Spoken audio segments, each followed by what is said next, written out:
Bismillahirrahmanirrahim. Assalamualaikum warahmatullahi wabarakatuh. Halo teman-teman calon anggota aktif LP2 KIS Yogyakarta. Apa kabar semuanya? Semoga teman-teman semuanya sehat selalu ya. Oke, ketemu lagi dengan suara saya. Ketemu lagi dengan saya, Irang Titis Awan. Di sini saya akan menjadi pemateri teman-teman dalam agenda masa training di rangkaian PAB LST 2020. Semoga teman-teman gak bosan-bosan buat ngikutin rangkaian agenda dari kita ya teman-teman. Semoga semuanya lolos jadi anggota aktif, amin. Oke, di sini aku mau ngapain sih teman-teman? Aku mau bahas mengenai menghindari dan mengelola overthinking di tengah pandemi. Oke, sebelum masuk ke slide pertama, aku mau nanya dulu nih sama teman-teman, overthinking itu apa sih teman-teman? Ada nggak dari teman-teman yang pernah ngerasain overthinking? 3, 2, 1. Oke. Kalau menurutku, aku sendiri pernah ngerasain overthinking dan itu benar-benar nggak enak teman-teman.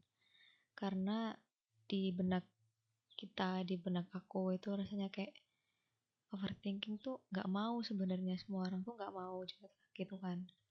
Tapi ya mau gimana lagi, namanya aja kepikiran, ya pasti mikirin terus gitu. Tapi tuh yang ada kitanya tuh malah males-malesan, tidur-tiduran, chatting nggak jelas, buka tutup sosmed kayak gitu-gitu ketika kita tuh ada masalah atau ada sesuatu yang kita pikirin nggak berkesudahan kayak gitu. Oke, apa itu overthinking? What is overthinking? Overthinking adalah istilah untuk perilaku memikirkan segala sesuatu secara berlebihan. Itu ya teman-teman, digarisbawahi secara berlebihan. Ya wajar aja kalau kita memikirkan suatu hal, memikirkan planning, memikirkan banyak hal. Tapi kalau ada sesuatu yang kita pikirin terus menerus dan nggak berujung yang bikin kepala kita tuh sakit. Misalnya ada masalah, kok kita pikirin terus, nggak nemuin solusinya. Nah, itu dia yang namanya overthinking. Sampai sini paham ya teman-teman? Oke, selanjutnya why. Why? Kenapa? Kenapa orang bisa merasakan overthinking? Kenapa orang memikirkan suatu hal secara berlebihan, secara terus-terusan gitu. Nah, overthinking ini dipicu oleh adanya kekhawatiran akan suatu hal. Maaf ya teman-teman, ini agak bising. Oke. Hal ini dipicu oleh adanya kekhawatiran akan sesuatu, mulai dari masalah sepele dalam kehidupan sehari-hari maupun masalah besar hingga trauma di masa lalu yang membuat kamu itu tidak bisa berhenti memikirkannya. Maksudnya gimana Mbak? Gitu. Kekhawatiran akan suatu hal. Jadi ketika kita merasakan khawatir, kita merasakan takut, otak kita tuh merangsang hati buat uh, ngerasa nggak aman gitu. Jadi di mindset kita tuh ngerasa nggak tenang gitu, hatinya kita nggak tenang, pikiran kita amburadul gitu karena suatu hal yang membuat kita tuh mikir banget gitu. Ya itu bisa masalah sepele, misalnya kamu tuh salah ngetik pesan pribadi misalnya di room chat pas lagi kelas gitu. Kamu ngerasa itu salah, jadi kepikiran terus. Terus bisa jadi karena masalah besar.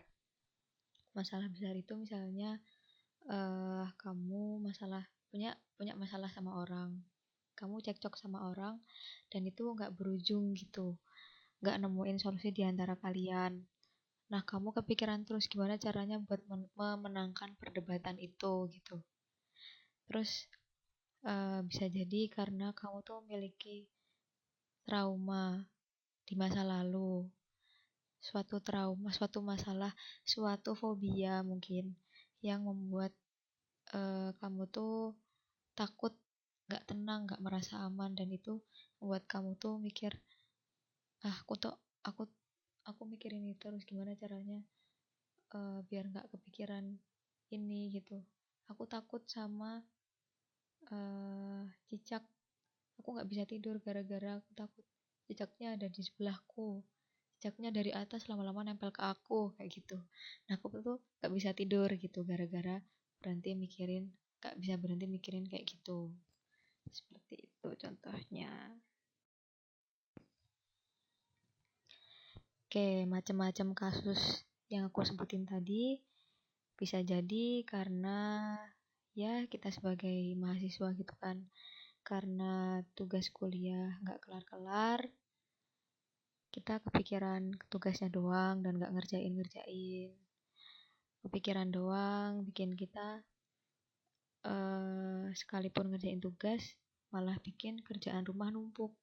Dari kerjaan rumah numpuk bikin orang tua kita jadi marah-marah sama kita misalnya, dan itu bikin kita kepikiran gimana caranya ngebagi waktu buat ngerjain tugas dan kerjaan rumah. Belum nih yang anak organisasi, misalnya organisasi lagi banyak event, terus nggak tahu mau ngerjain yang mana dulu, apakah mau memberatkan organisasi atau kerjaan rumah atau tugas kuliah gitu. Atau mungkin kalian itu pengen mencari udara, pengen ngebebasin diri dari tugas-tugas organisasi, kerjaan rumah, tugas kuliah, apalagi di tengah pandemi kayak gini ya. Kita tuh pengen main, tapi temennya fake semua, maksudnya ya ya ada pas butuh doang misalnya. Aku harus temenan sama siapa gitu, aku mau pergi kemana gitu. Ya seperti itu. Terus ada lagi misalnya pengen main, tapi nggak punya duit, pengen nyari kerja tapi nggak tahu gimana caranya. Ditambah-tambah kamu lagi berada di circle pertemanan yang agak intens gitu sama lawan jenis misalnya.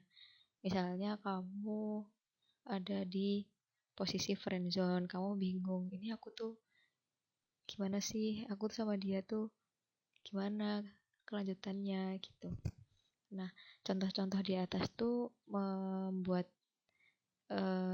kita tuh punya pikiran untuk melakukan segalanya. Kita tuh bisa buat melakukan segalanya gitu. We can do everything karena emang tuntutan zaman sekarang kan semuanya tuh kita bisa ngelakuinnya gitu. Padahal tuh nggak semuanya kayak gitu. Ada beberapa hal yang kita nggak bisa lakuin. Dan itu sebenarnya wajar-wajar aja teman-teman. Nggak semua hal itu harus kita lakuin secara berbarengan. Contoh kayak multitasking, temanku bisa ini, oh aku harus bisa ini, enggak juga. Temanku pintar makul ini, aku juga harus bisa, gitu juga enggak sih. Karena justru yang kayak gitu yang membuat kita itu mendapat tekanan lebih atas diri kita sendiri. Kita tuh terlalu berekspektasi sama diri kita sendiri, dan itu enggak bagus teman-teman. Tak kasih tahu, multitasking itu bagus, tapi sebenarnya setelah aku baca-baca searching gitu ya di internet, multitasking itu bagus dalam manajemen waktu, tapi ada dampak buruknya juga buat kesehatan kita. Kayak misalnya buat otak, otak itu nggak bisa difokusin ke dua hal, dan kita membagi performa kita di dua hal tersebut secara penuh itu susah teman-teman. Jadi sebenarnya otak itu lebih memfokuskan, lebih fokus ketika kita mengerjakan suatu hal dalam satu hal dalam satu waktu kayak gitu, bukan dibagi lagi dalam satu waktu. Karena apa? Informasinya tuh banyak, jadi otak kita tuh nanti memprosesnya agak lama juga, misalnya mau ngerjain banyak hal dalam satu waktu, kira-kira kayak gitu. Nah, Nah, itu tadi teman-teman mindset mengenai multitasking. Oh iya, ini tak kasih satu kasus lagi nih. Maaf. Mindset buat multitasking itu sebenarnya udah ditanemin di diri kita sejak masuk ke generasi milenial gitu ya. Termasuk diantaranya tuh lewat media-media sosial. Nah, teman-teman tuh sadar atau enggak, itu tuh pengaruh ke diri kita. Di media sosial misalnya kita kan bisa ngelihat teman-teman kita yang mengeksplor prestasi mereka, uh, bakat yang mereka punya, entah dari segala aspek yang membuat kita tuh pengen gitu meraih itu semua. Nah, itu menuntut kita buat multitasking. Kira-kira seperti itu, teman-teman.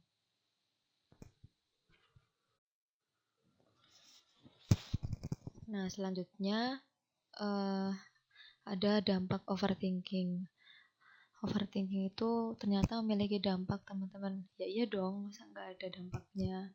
Jangan sampai teman-teman itu kayak gini lah, sampai overthinking.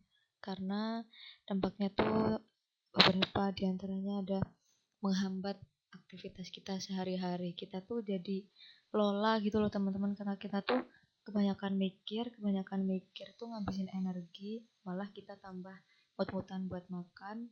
Jadi mau ngapa-ngapain tuh lemot gitu, kita mikirnya lemot, mau ngapain dulu bingung gitu. Terus yang kedua, menurunkan kualitas kinerja.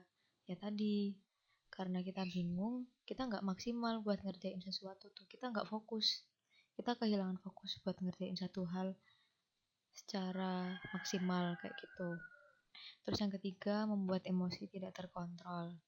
Ya, itu salah satu bentuk dari uh, karena kita kebanyakan mikir gitu kan. Biasanya orang tuh kalau udah mikir jadi males makan gitu.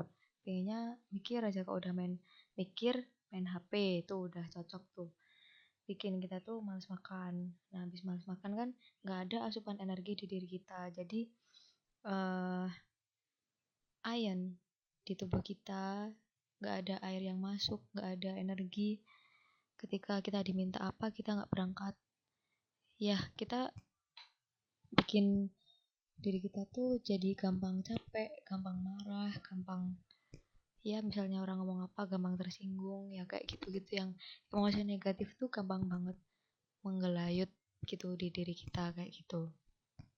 Terus yang keempat, mengalami gangguan kesehatan. Nah, itu ya teman-teman jangan sampai, karena berpikiran yang berlebihan itu bisa menyebabkan depresi. Kalau aku baca di jurnal itu, salah satunya tuh depresi, gangguan kesehatan, atau karena jarang makan bikin asam lambungnya naik. Terus karena grogi ya sering sakit perut ya, semacam kayak gitu.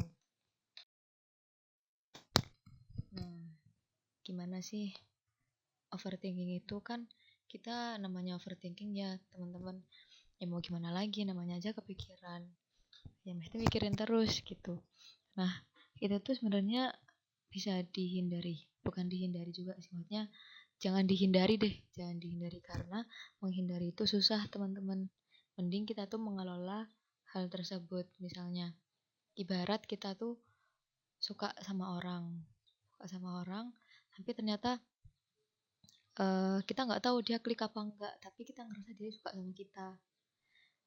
Di suatu waktu kalian tuh pernah deket tapi udah enggak gitu. Nah, dari itu kan pasti ada perasaan canggung gitu ya. Jangan sampai ada perasaan canggung tapi ada juga pengen menghindar dari orang itu gitu. Nah, jangan sampai kita tuh menghindari, malah justru kita tuh ya udah terima aja gitu, jalanin aja gitu. Mending kita tuh mengelola perasaan kita, mengelola mindset kita, gimana biar overthinking itu bisa diatur sama pikiran kita. Nah, itu caranya gimana, Kak? Nah, next. Dalam mengelola overthinking itu ada tahap-tahapannya, teman-teman. Yang pertama, biasanya itu kita ngelawan overthinking. Kita mikiran sesuatu yang berlebihan. Kita ada yang setuju sama pikiran berlebihan yang kita pikirin, buatnya mikirin terus sampai kita tuh nggak sadar gitu mau sampai kapan mikirin ini gitu. Nah karena ada mindset mau sampai kapan mikirin ini, nah itu teman-teman tuh ada pengen ngelawan, maksudnya nggak bisa nih kayak gini terus kayak gitu. Nah cara mengaplikasikannya adalah teman-teman biasanya tuh um, mengidentifikasi apa yang membuat teman-teman itu overthinking. Biasanya dimulai dari rasa khawatir, rasa takut itu. Aku tuh takut karena apa sih? Aku khawatir karena apa gitu. Apa yang kira-kira aku bisa buat mengatasi perasaan ini. Fokus sama apa yang bisa kita kendaliin, jangan sama apa yang kita kendaliin. Jangan ke apa yang nggak bisa kita kendaliin. Serahkan yang nggak bisa kita kendaliin itu kepada Allah gitu kan ya.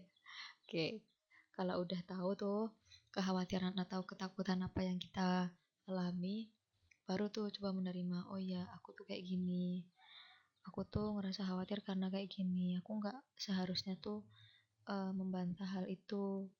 Ya udah kita terima aja gitu, kita terima overthinking yang kita alami, kita nerima keadaan gitu. Kalau bisa buat catatan setelah itu, apa yang membuat aku tuh overthinking, terus buat skala prioritas apa yang harus aku lakukan buat menanggulangi overthinking itu, terus buat timeline apa eh, yang pertama harus aku lakukan untuk merealisasikan skala prioritas yang udah aku tulis ini kayak gitu. Nah selanjutnya itu ada evaluasi. Setelah teman-teman melakukan rangkaian kegiatan dari skala prioritas itu misalnya, nah itu udah clear semua, coba buat mengevaluasi diri. Oh aku tuh dulu tuh pernah overthinking tentang ini tuh gara-gara apa sih. Oh ternyata aku bisa melewati itu semua karena ini. Lakukan evaluasi terhadap diri kita gitu. Buat me time, coba cari hobi, hal-hal yang membuat kita tuh uh, keluar dari overthinking itu gitu. Coba kita mengapresiasi diri kita sendiri, kita hadiahi diri kita sendiri karena udah melewati masa overthinking ini dengan baik kayak gitu teman-teman. Ini penting karena salah satu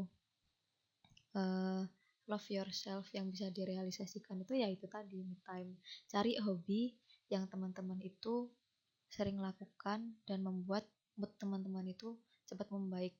Nah kalau udah moodnya membaik kan otomatis pikiran kita juga fresh, kita tahu yang mau kita lakuin apa dan gak terlalu lanjut dalam overthinking yang kita alami kayak gitu. Oke, mungkin itu saja ya teman-teman yang bisa saya sampaikan. Semoga bermanfaat buat teman-teman semua. Itu ada kata-kata motivasi dari saya. Waktu adalah uang, time is money. Dan hari ini adalah perjalanan untuk masa depan gitu. Today is journey. Semangat teman-teman. Sekian dari saya, kurang dan lebihnya mohon maaf. Wassalamualaikum warahmatullahi wabarakatuh. Oh iya, untuk sesi tanya jawab, kita temu tatap muka aja ya teman-teman. Besok Minggu, jangan lupa dicatat tanggalnya. See you next time. Dadah.